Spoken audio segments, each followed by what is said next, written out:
Hello friends, எல்லோரும் நாளைக்கு group 4 exam எழுதுனீங்க. இன்னைக்கு நைட்டு என்ன பண்ணீங்கன்னா, உங்களுக்கு தேவையான திங்ஸ் எல்லாம் ஒரு ஃபைலில் போட்டு வச்சுங்க. ஹால் டிக்கெட், அப்புறம் பிளாக் லெட்டு, அதுக்கப்புறம் ஏதோ ஒரு ஐடி ப்ரூஃப், ஜெராக்ஸோ அல்லது ஒரிஜினல் எல்லாத்தையும் ஒரு ஃபைலில் போட்டு வச்சுங்க. ஏன்னா நாளைக்கு காலையில் தேடினீங்கன்னா சப்போஸ் எதுவும் மிஸ் ஆகிடுச்சுன்னா ஒரு பதட்டம் அடைஞ்சிருவீங்க. எக்ஸாமுக்கு சரியாக பண்ண முடியாது. அதெல்லாம் இன்றைக்கி நைட்டே எடுத்து வச்சுங்க. நாளைக்கு என்ன பண்ணீங்கன்னா 8:30 கொஞ்சம் எக்ஸாம் சென்டருக்கு போகிற மாதிரி பிளான் பண்ணிக்க. ஏன்னா 8:30 9:30 நீங்கள் அவசரமாக போகிற மாதிரி இருந்துச்சுன்னா அதில் ஒரு பதட்டம் ஆயிடும். அதனால் எக்ஸாம் ஹாலில் கொஞ்சம் பதட்டம் இல்லாமல் சேஃப்டி எழுதிட்டு வர 8:30 போகிற மாதிரி பிளான் பண்ணிங்க. அதுக்கப்புறம் என்ன பண்ணீங்கன்னா OMR சீட்டை பார்த்து ஹேண்டில் பண்ணுங்க. ஏன்னா எவ்வளோ படித்து இவ்வளோ நாள் எவ்வளோ எஃபர்ட் போட்டு படிச்சிருக்கிறோம்.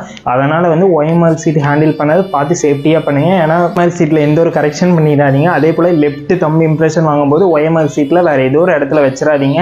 ஏன்னா உங்கள் OMR சீட் ப்ராப்ளம் ஆகிடு. அதுக்கப்புறம் OMR சீட் ரவுண்டுக்குள்ளே கரெக்டாக பார்த்து ஸ்டார்ட் பண்ணிங்க. எல்லோரும் நல்லா பண்ணிங்கன்னு சொல்லி எனக்கு நம்பிக்கை இருக்குது. அதே போல் நம்ம இந்த 2 months TNPSC சம்மெல்லாம் ப்ரீவியஸ் கொஸ்டின் எல்லாம் சால்வ் பண்ணிட்டு இருந்தோம். நீங்கள்